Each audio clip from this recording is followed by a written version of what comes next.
हम ICSE board class 9 maths chapter 27 कर रहे थे सेलिना पब्लिकेशन का। देखिए इसका चैप्टर का नेम है हमारा ग्राफिकल सॉल्यूशन और इसकी एक्सरसाइज 27 ही कंप्लीट करना हमने स्टार्ट किया था, जिसका प्रीवियस वीडियो में क्वेश्चन 1 तक हम कंप्लीट कर चुके हैं। इसके सारे 8 पार्ट हमने कंप्लीट किए हैं। सारी वीडियोस की लिंक मिल जाएगी डिस्क्रिप्शन में। अब देखिए आज हम स्टार्ट करेंगे क्वेश्चन नंबर 2। क्वेश्चन नंबर 2 में क्या लिखा हुआ है वो देखिए ध्यान से। Draw the graph for each equations given below. Hence, find the coordinates of the points where the graph drawn meet the coordinate axes. सबसे पहले इनका कहना है कि सबसे पहले आप बनाओ इसका ग्राफ, जो कि इक्वेशन दी हुई है। 2 equations are there. We have to make the graph of both the equations. Clear? And then we have to find the what we have to find. We have to find the coordinates of the point where graph drawn meet to the coordinate axes. अब coordinate axes का मतलब क्या होता है वो मैं आपको बताऊंगा जैसे जैसे हम ग्राफ बनाते जाएंगे। बेसिकली जब हम कोई ग्राफ बनाते हैं तो वो कुछ इस तरह का बनता है। क्लियर? और सपोज करो कि वो लाइन मेरी इस तरह से जा रही है, जिस भी लाइन का मैंने एक ग्राफ बनाया है।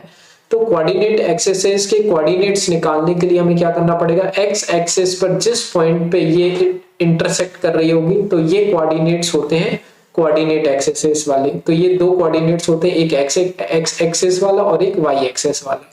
तो ये हमें निकालने हैं after making the graph. Clear? तो बस इतना काम हमें करना है। सबसे पहले हम देखते हैं क्वेश्चन नंबर 2 का फर्स्ट पार्ट। क्वेश्चन नंबर 2 का फर्स्ट पार्ट, इस क्वेश्चन को हम लिखते हैं सबसे पहले 1/3x + 1/5y = 1। देखिए इसको सॉल्व करने के लिए सबसे पहले हमें क्या करना पड़ेगा, what we have to do, we have to simplify this equation. Clear? What we have to do, we have to simplify this equation. x को मैं 1 से मल्टीप्लाई कर दूंगा तो हो जाएगा x/3 और इसको मैं लिख सकता हूँ 1y जब y/5 = 1। इसके बाद हम इनका एलसीएम वगैरह ले लेंगे। एलसीएम क्या आ जाएगा, 15 आ जाएगा। तो मैं क्या कर सकता हूँ, 3 और 5 को मल्टीप्लाई करूंगा तो आ जाएगा 15। क्लियर? और x और 5 को मल्टीप्लाई करूंगा तो 5x हो जाएगा हमारा, प्लस और 3 और y को मल्टीप्लाई करेंगे तो 3y बन जाएगा हमारा। क्लियर? = 1। क्लियर? इसके बाद अब हम क्या करेंगे, 5x + 3y हमने लिखा as it is and what we have to do is ये डिवाइड में है, वहां जाके क्रॉस मल्टीप्लाई होके 15 से मल्टीप्लाई हो जाएगा। तो यहाँ 1 था लेकिन डिवाइड में था तो इस साइड आए तो मल्टीप्लाई। 5x + 3y = क्या हो जाएगा, 115 या 15। तो ये मेरी एक सिंपलीफाइड इक्वेशन हो गई क्वेश्चन नंबर 2 के फर्स्ट पार्ट की। अब इसके हम निकालेंगे कोऑर्डिनेट्स। कोऑर्डिनेट्स मींस सॉल्यूशंस निकालेंगे इसके। उसके लिए हमें क्या बनानी पड़ेगी, टेबल बनानी पड़ेगी। क्लियर? तो टेबल बनाने के लिए हम क्या करेंगे, सबसे पहले x और y वैल्यू लिखेंगे। आपने अगर प्रीवियस वीडियो देखी होगी तो हमने बहुत अच्छे से सीखा है कि हम इसकी वैल्यू कैसे निकालते हैं। सबसे पहले हम इस इक्वेशन को वापस से लिखेंगे 5x + 3y, सॉरी मैं लिख देता हूं वापस से इक्वेशन को 5x + 3y = 15। सबसे पहले मैं x की वैल्यू कुछ भी पुट करूंगा, y की निकालूंगा, फिर y की पुट करूंगा, x की निकालूंगा। तो मैंने आपको पहले ही बता चुका है कि सबसे पहले हम x की वैल्यू जनरली हम 0 ही डालते हैं, फिर y की वैल्यू 0 डाल करके निकालते हैं। तो पुट x = 0। जब हम x की वैल्यू 0 डालेंगे तो 5 × 0 + 3y, x की जगह पे हमने क्या डाल दिया, 0। तो इस टेबल में भी मैं लिख देता हूँ x की जगह पे मैंने 0 पुट किया है। 5 0 0 हो जाएगा + 3y = 15। इसके बाद 3y = 15 मैं लिख दूंगा वापस से। तो y की वैल्यू क्या आ जाएगी, 15 मल्टीप्लाई में है 3, यहाँ आ गया डिवाइड में, 3 1 जा 3 और 3 5 जा 15। तो हमारा y की वैल्यू क्या आ चुकी है, 5। तो जब मैंने x की वैल्यू 0 डाली तो y की वैल्यू आ गई हमारी 5। अब हमें एक और सॉल्यूशन निकालना है, वो सॉल्यूशन हम निकालेंगे y की वैल्यू पुट करके।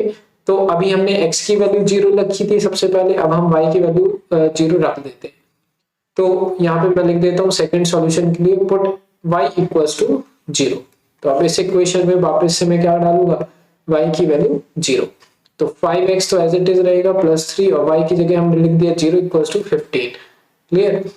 अब हम क्या करेंगे, 5x एज इट इज +3 0 जो क्या हो जाएगा, 0 हो जाएगा = 15, है ना। अब 5x की वैल्यू क्या हो जाएगी, 15, क्योंकि 5x + 0 5x ही होता है। अब x की वैल्यू क्या हो जाएगी 15/5 और 5 1 जब 5 5 3 जब 15, तो x की वैल्यू आ गई हमारी 3। तो x की y की वैल्यू जब हमने 0 डाली तो x की वैल्यू क्या आई हमारी 3 आ गई। क्लियर। अब ये इससे हमारे लिए कोऑर्डिनेट्स बहुत इजीली मिल जाएंगे। तो कोऑर्डिनेट्स हमारे पास क्या क्या है या फिर सॉल्यूशंस हमारे पास क्या क्या आए, कोऑर्डिनेट्स लिखता हूं मैं।